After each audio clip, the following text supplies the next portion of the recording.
So my next category, exploring the Hermescence range, is what I'm going to call the oddballs. These are ones that, for whatever reason, they're not very talked about. I believe some of these have been discontinued. They're just sort of strange combinations.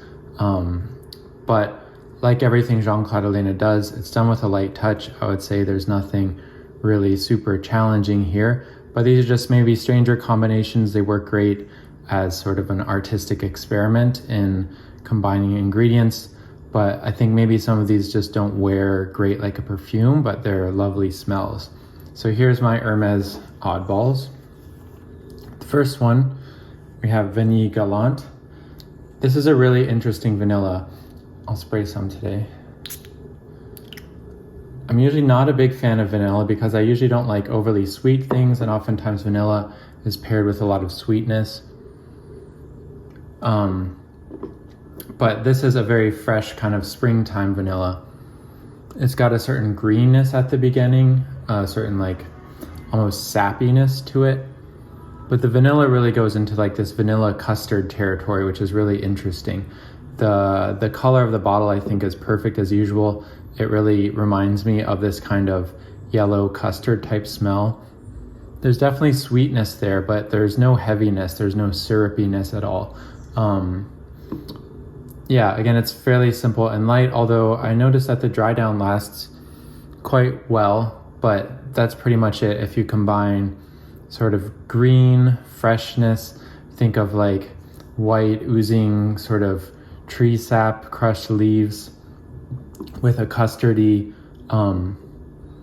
vanilla, that's it. It also smells probably the most realistic, like if you smell vanilla extract, that kind of smell. It's not an idealized syrupy vanillic smell to give you warmth or like a gourmandy, delicious vanilla smell. Like a lot of the Hermescence, it's something that feels very close to nature. I believe, again, this one's been discontinued. Other ones I've tried that reminded me of this was Chloe Ylang, which also takes the ice creamy end of Ylang Ylang, and I think probably this has some of that in it. Interestingly, it also lists tobacco in the notes. I don't get that, but I could see very faintly, sort of a blonde tobacco. As is always the case with these Hermes by Elena, there's a lot of subtlety in what at first seems like a very simple scent. The more you smell it, the more notes you can kind of pick out and imagine. The next weirdo, maybe the weirdest one in my opinion, Paprika Brasil.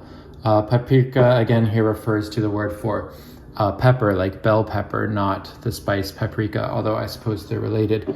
And it really smells like bell pepper. At first spray, this one, almost smells like a salad. It's got this coolness, like you opened a refrigerator full of bell peppers. But it's a really interesting cooling effect, and then just right beneath that, you get the spiciness. Again, the spiciness like you just cracked open a bell pepper or a jalapeno pepper, or sometimes, when you're cutting up peppers and you have that smell left on your fingers, that sort of green vegetal smell mixed with a bit of spiciness.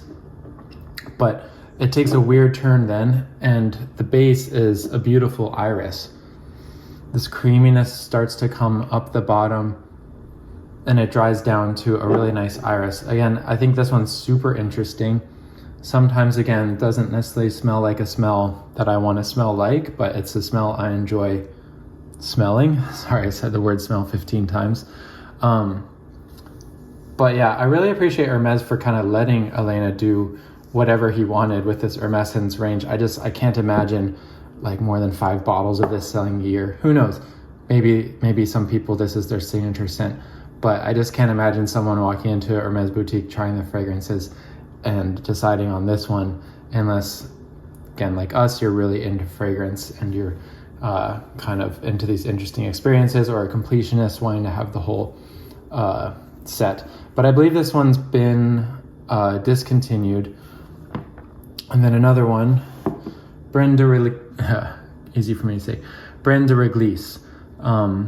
So this is all lavender and licorice. And again, like a lot of the Hermescence, it does what it says on the tin. It's got a real kind of, let's spray it. black licorice smell, which is not my favorite smell. It's got that bitterness of black licorice, of anise seed, backed up by lavender. Again, at first sniff, it's really interesting. It's a really interesting combination, the way he sort of threads the needle between some of the elements of licorice and lavender. You feel like, and he's made a connection between the two scents that you may not have thought of before, and it amazingly works. My only problem is I really, really don't like black licorice, so I don't love smelling of this either. And I find that the dry down of this one, it gets kind of quiet and maybe a little bit boring fairly quickly. Probably the most complex of these would be Paprika Brasil. It's really a complex scent.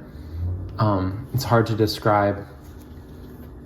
And then maybe the most wearable, the most enjoyable to wear is Vanille Galante. Again, they all have a beautiful lightness and airiness about them. But again, I don't really have a problem with longevity.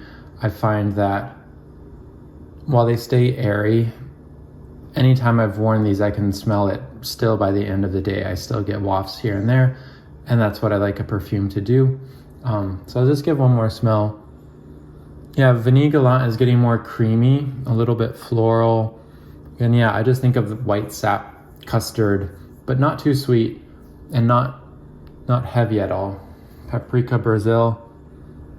Again, really interesting the way, I think the iris is the cooling refrigerated effect in the back. You start to feel that kind of coming up the back and kind of balancing against the spiciness of the peppery smell and the green smell, the vegetal smell. And then Brin de Reglisse. Yeah, already quiet. This one, I think, yeah, again, to my nose, I really don't get much beyond those two listed notes, lavender and black licorice, and that's kind of it. But it's nice, it's nice. Again, all of these, I think Elena's genius is the balancing act, like I said, between two opposing ingredients, things you wouldn't have thought worked well together, but he finds a common ground, and together they create a new smell, unlike anything you've ever smelled before. As light and natural as each of these smells, I've tried many, many perfumes, and I can't think of anything comparable to any of these, other than maybe some kind of custardy ylang fragrances that might invoke this. But again, nothing exactly like this. Now I stopped at the Hermes counter and I asked about discontinuations maybe 6 months ago, and they said a lot of them were gone.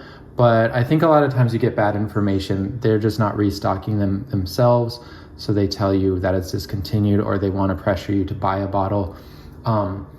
I've seen these come up on discounters, which makes me think they are gone. So stores were unloading their stock of them. Vanille Galante, I've still seen here and there, but I do believe it's probably getting phased out.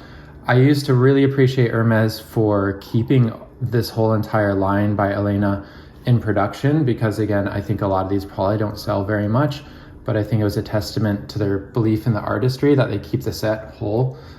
So it's pretty disappointing to see that they're having to start discontinuing some of them. I think they've still been releasing at a slow pace. I don't think Nigel has just been turning them out and then discontinuing old ones quickly. And I think, if looking honestly, it's very understandable, the ones they're discontinuing, why they would get the chopping block, because they are a bit strange compared to everything else. They're maybe not as pleasant to wear. Again, I think all these are extremely pleasant to smell, but maybe just not so much as a perfume, but they smell very natural, and in that sense they're very pleasant to wear. So it's sad if these have been discontinued. Again, I have these small bottles. FOMO pushed me almost into buying full bottles, but I'm not sure I honestly would wear these enough to warrant that. Although a piece of me wants to have all the Hermes scents, but I don't think that's going to happen. So anyway, these are the Hermes Oddballs. Let me know if you've tried any of these, if you have a favorite, and I'll be back with more Hermescence next.